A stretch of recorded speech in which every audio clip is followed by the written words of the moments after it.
अनिल भैया थे, अनिल महतो जी, अनिल टाइगर जिनको लोग कहते थे। उनकी एक खासियत थी कि अगर कोई 20 साल का नौजवान है, 15 साल 18 साल का कोई नौजवान है और कोई अगर 80 साल के वृद्ध है, उनसे भी उनका संबंध था। सभी से वो मतलब बहुत मृदुभाषी थे।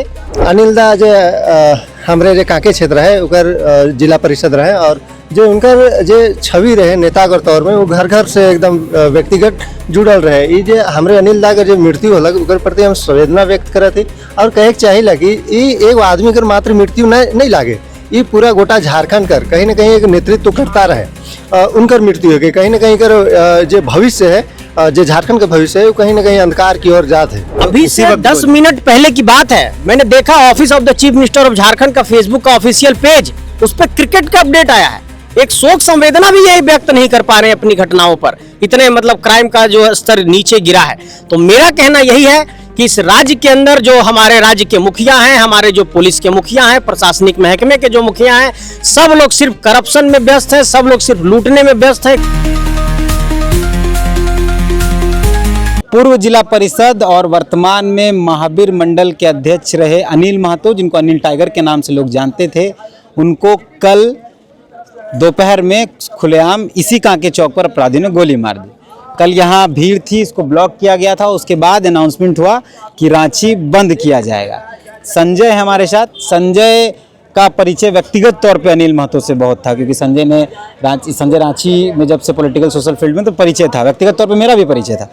कैसे व्यक्तित्व के थे और कितना नुकसान हुआ झारखंड और समाज? देखिए, सबसे पहली बात तो ये कि जो अनिल भैया थे, अनिल महतो जी, अनिल टाइगर जिनको लोग कहते थे, उनकी एक खासियत थी कि अगर कोई 20 साल का नौजवान है, 15 साल 18 साल का कोई नौजवान है और कोई अगर 80 साल के वृद्ध हैं, उनसे भी उनका संबंध था। सभी से वो मतलब बहुत मृदुभाषी थे, लोगों से मिलना जुलना उनका रहता था। और आपको ये कांके चौक में, कचहरी चौक में वो शाम में मिल जाते हैं, मोराबादी में भी मिल जाते, स्टेट गेस्ट हाउस में मिलते और दिन रात सिर्फ सामाजिक समस्याओं के समाधान में वो लगे रहते थे। जहाँ तक झारखंड के नुकसान के संदर्भ में आप कहेंगे झारखंड को कितनी बड़ी क्षति हुई, मैं ये मानकर चलता हूँ कि भविष्य में वो रांची के सांसद हो सकते थे और वो एक बहुत बड़े पॉलिटिकल चेहरा अपने समाज की तरफ से बन रहे थे। जिला परिषद के वो सदस्य बने थे।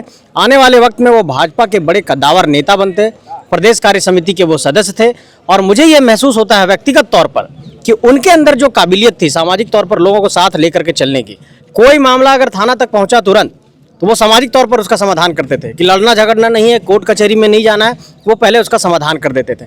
झारखंड आंदोलनकारी भी रहे और आपको मालूम है कि इसी कांके चौक पर झारखंड आंदोलन के दौरान उन्होंने कई बार सड़क जाम किया था। तो एक झारखंड ने अपना एक नायक खोया है, एक योद्धा खोया है और झारखंड की पुलिस व्यवस्था पर, लॉ एंड ऑर्डर पर एक बड़ा सवाल खड़ा हुआ है। झारखंड के अगुवा जो होते हैं वो या तो जेल चले जा रहे हैं या फिर उनको मार दिया जा रहा है। सामाजिक तौर पे तो ये बहुत नुकसान है।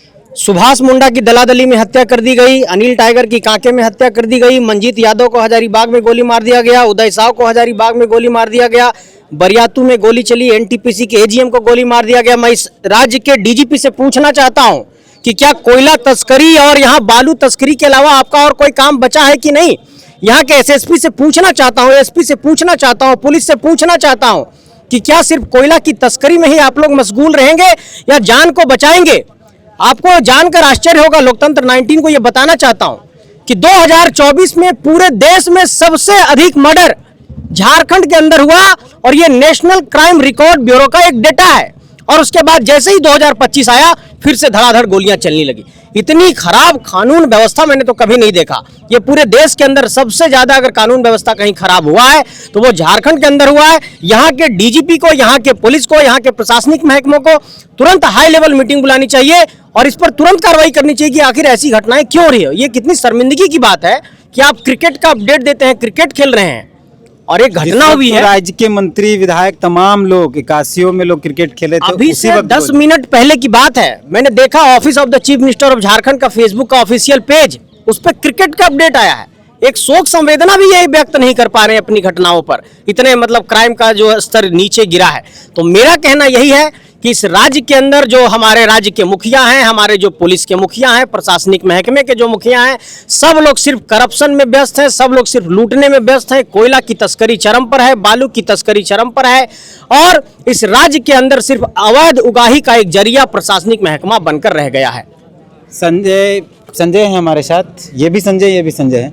अनिल दा के तो परिचय रहो व्यक्तिगत तौर हाँ, अनिल दा जे हमरे जे कांके क्षेत्र है उकर जिला परिषद रहे और जो उनकर जे छवि रहे नेता के तौर में वो घर घर से एकदम व्यक्तिगत जुड़ल रहे। ये जे हमरे अनिल दा के जे मृत्यु होलक उकर प्रति हम संवेदना व्यक्त करत ही और कहे के चाहिए कि ये एक आदमी कर मात्र मृत्यु नहीं लागे, ये पूरा गोटा झारखंड कर कहीं ना कहीं एक नेतृत्व करता रहे। उनकर मृत्यु है कि कहीं ना कहीं कर जे भविष्य है जे झारखंड का भविष्य है वो कहीं ना कहीं अंधकार की ओर जात है। तो हम ये कहे चाहिए कि जो झारखंड सरकार है जो एक लॉ एंड ऑर्डर है तो कहीं ना कहीं एक बहुत बड़ा कहे मतलब ये हानि की ओर जाए लागल है और सरकार के ऊपर ध्यान देवे के चाहिए कि राजधानी जैसा बीचों बीच जे कांके क्षेत्र एकदम पॉश इलाका VIP एरिया उसन क्षेत्र में गोली चलेला और एगो कहे के चाहे कि जनप्रतिनिधि अगुआ समाज के अगुआ उसन व्यक्ति के मृत्यु हो जाएला, ये बहुत दुखद खबर है कि सरकार के अपन लॉ एंड ऑर्डर पर ध्यान देवे के चाहिए और अगर उनकर से नहीं संभलत है तो कहीं ना कहीं गृह मंत्रालय से हम कहब कि वो यहाँ राष्ट्रपति शासन लागू करे।